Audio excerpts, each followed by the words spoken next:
For vlogging, I definitely wouldn't recommend the ZV-E10 in 2024. A far better choice would be the DJI Pocket 3, which is more compact, has a gimbal in almost perfect focal length for vlogging. It's about 20 millimeters in full frame terms. The ZV-E10 does have decent active stabilization performance, but it's never going to compete with an actual gimbal. And also, it crops in by about 40% when in use, which makes certain lenses unusable for vlogging, and it's also much bulkier than the Pocket 3. You might have better luck using a gimbal to avoid the active stabilization crop with the ZV-E10, but then it ends up making the setup much bulkier and cumbersome. Trust me, just get the Pocket 3 if you're vlogging in 2024.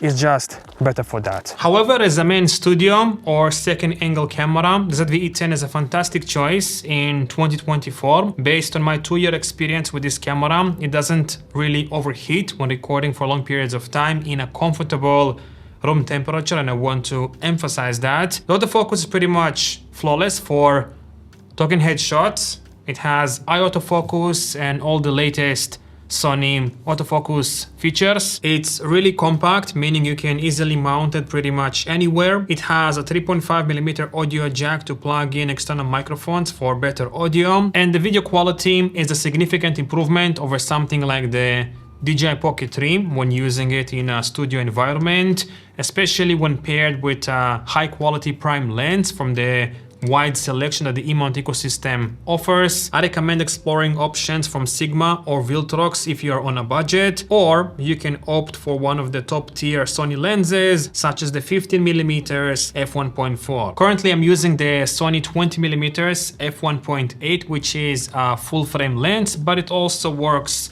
exceptionally well on the ZV-E10. However, there are two downsides to the ZV-E10 when using it in a studio or pretty much anywhere else. The first downside is the poor battery life. It's not that great on this camera because of the small NPF 50 batteries. I would recommend having at least a couple of spare batteries, or you can get a dummy battery and just plug it into the wall. The second downside is the poor display quality. It's really hard to accurately judge the colors and exposure. So if you're going to use this camera mainly on a tripod in the studio, I would highly recommend to buy an external monitor to make your life much easier, because I would not rely only on the display of the ZV-E10. All in all, if you're looking for a budget studio tripod camera that can shoot your talking head videos, overhead shots, podcasts, live streams, I think the ZV-E10 is a fantastic choice in 2024, especially if you buy it used. I think you can find it for about $500, at least in my country, and I think for $500 this camera offers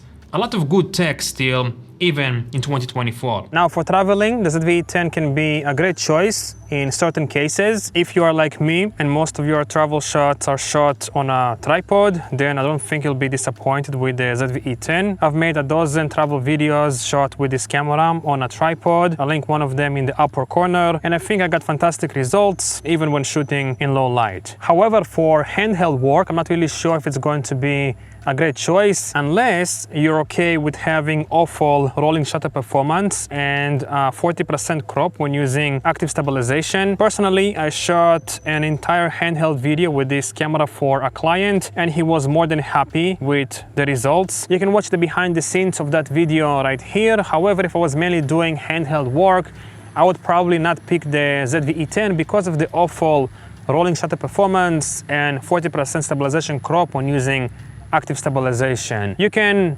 avoid the crop of stabilization by using a gimbal, but personally, I'm not really a big fan of gimbals. Now, before I end this video, I want to give you a couple of tips to achieve better results with the ZV-E10. The first tip is to go to the menu, look for power setting option, auto power off temperature, and set it to high, which will allow you to record for longer times before the camera overheats. The second tip is to create custom presets with your most used settings using memory recall, which will allow you to switch between custom shooting modes much quicker. The third tip is to set up the function menu with your most used settings to not have to go through the messy menu to change settings. And the last tip is to shoot in S-Log2 picture profile in daylight and HLG2 picture profile in low light. From my personal experience, these picture profiles provide the best results on the ZV-E10. However, if you don't know how to color grade, I would recommend turning off the picture profile completely and under creative style in the menu, selecting portrait with contrast -3, saturation -2 and sharpness -3. This will still give you somewhat of a flat image, which will need to add contrast and saturation to,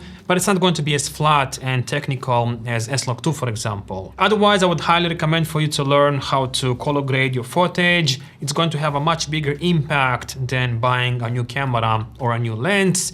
I've been really investing my time for the last 6 months to up my color grading game, and I think it provides much better results than buying fancy lenses or fancy cameras.